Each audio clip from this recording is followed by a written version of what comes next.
Hello, welcome to this video on the LNAT. It's the last day of the school year, hence the no shirt and tie on this very hot July day. And this is literally the last thing I'm going to do before I go off for my summer holidays, is hopefully explain a little bit about the LNAT, what you need to do to make sure you're prepared for the upcoming admissions cycle. Now, unlike some of the other ones I'm talking about in this series, the LNAT is an established test, so the arrangements are very clear, and I really can't recommend enough the LNAT website. It is absolutely comprehensive as to what you need to do, when and how, so do go and read that. Everything I'm taking here is from the LNAT website, link in the description, and also some practice papers that are freely available. Okay, so what's the LNAT? Let's start with that then.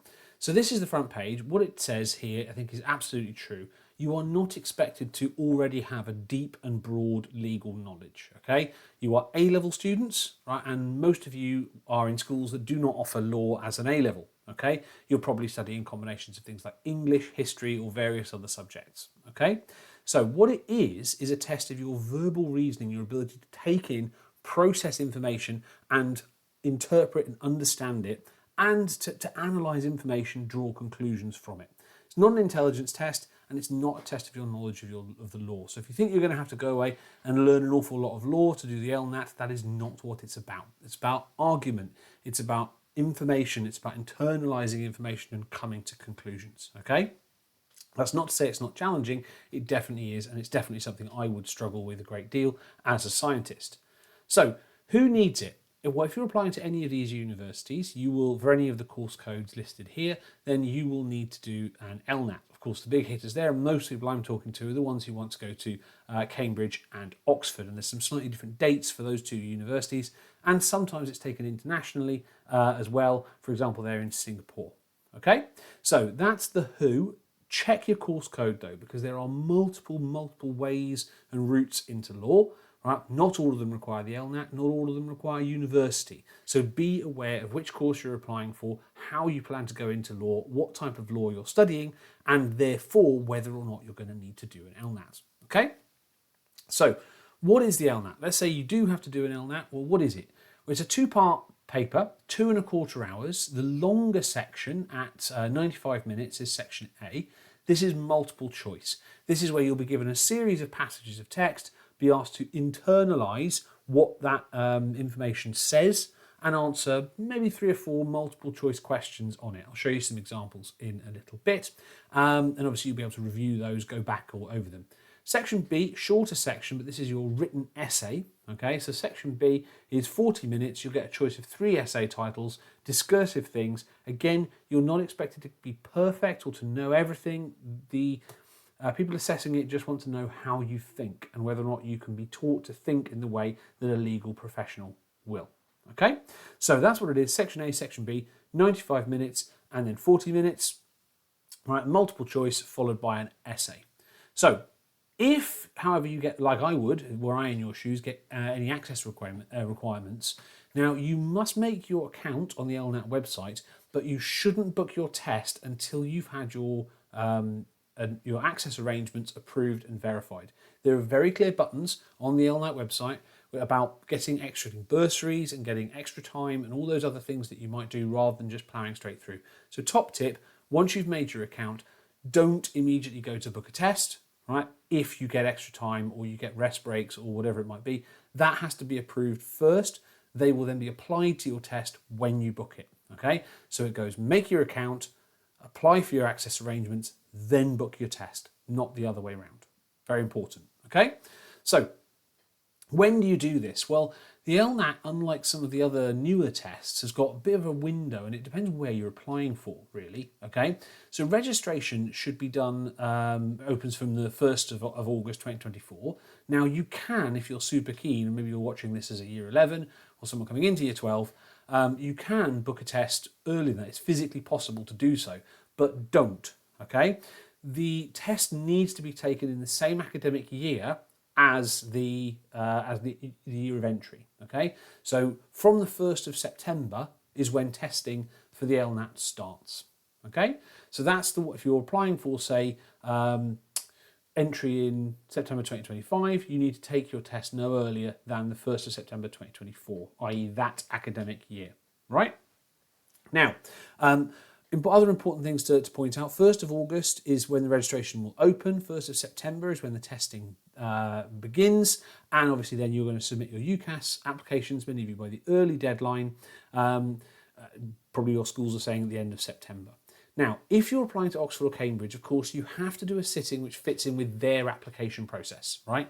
You have to do a sitting that fits in on or before the 15th of October 2024. So when your application goes in at that early deadline, then of course Oxford and Cambridge have got your LNAT score and your application to decide whether or not they're going to shortlist you to come to interview. Okay, you can't do it in January because by that point all the offers have been given out, have been gone. Other universities are later, so read the LNAT website as to which university requires you to do this when. Okay, but for Oxford and Cambridge, you've got to hit the early deadline for your LNAT as well as for your application. My advice would be go as early as you reasonably can, because the beginning of year 13 gets very, very busy with applications, with EPQ, with your A-levels, with all sorts of different things. So I'd say get it out of the way. Same advice I give to the clinicians with the UCATs. Okay, so let's have a look at some questions. Now this isn't a complete question, and this is from a practice paper that's freely available on the internet. Again, link in the description. What you've got here is a passage of text, and that's not all of it, right? There's a few more paragraphs on the end there that you're expected to read, internalise, and answer multiple choice questions on. So you probably won't be able to answer the questions from just this bit of information, this amount of information here, but feel free to pause the video and try. The writer takes the view that, and then you've got these sort of argument style statements. Physicians need to change their attitude, some doctors are too old-fashioned, we need to reconsider the validity of the Hippocratic Oath, and so forth. And why might voluntary euthanasia be against Kantian principles? Okay. Obviously, this is just here to show you the format, not to get you to think about and answer it. But if some of you are obsessed with getting the right answer, the answers there, if you did pause it and try it yourself, are D and B, respectively. Okay? So, section B, shorter section, but here are some typical essays. Now, you would write one of these essays in 40 minutes, whichever one you think you can express yourself best and give a best impression of your ability to think like a legal professional. Okay, so we've got things like what circumstances should abortion be permitted and why? Would you agree that travel and tourism exploit poorer nations and benefit only richer ones? The Olympic Games today are less a test of personal athleticism and more a measure of national investment and authority. Do you agree? And so forth. There is no right or wrong here. It's your ability to construct an argument and be persuasive. Okay, so to finish off then, my advice to you with the LNAT, make your LNAT account ASAP, right? Book your test slot as soon as they're open. I would suggest getting this out of the way at the end of the summer. So that first week of September, if you can get it out of the way then, before your A-levels really kick in, before everything else really kicks in, I would just get it out of the way then, right? Especially if you're an early applicant. If you're applying to one of the universities that doesn't require this for the early deadline, then feel free to make a different choice. But I think getting your admissions tests out of the way while you've got the summer to practice for them is the way forward. Now, writing some practice essays is all well and good, but the problem LNAT candidates find is that there aren't actually law departments in schools necessarily, right? Therefore, who's going to help you? Who's going to support you? Well, find the best marker in your school. Typically, there'd be English or history teachers, perhaps. If your school runs a thinking skills program, this is very, very much like the critical thinking side of thinking skills. So find a critical thinking teacher. And young legal professionals. You probably have lawyers in your life and you know some people and have spoken to some lawyers. The young ones will have had to go through the LNAT. The ones who are more established, maybe your parents' age, probably won't have done, right?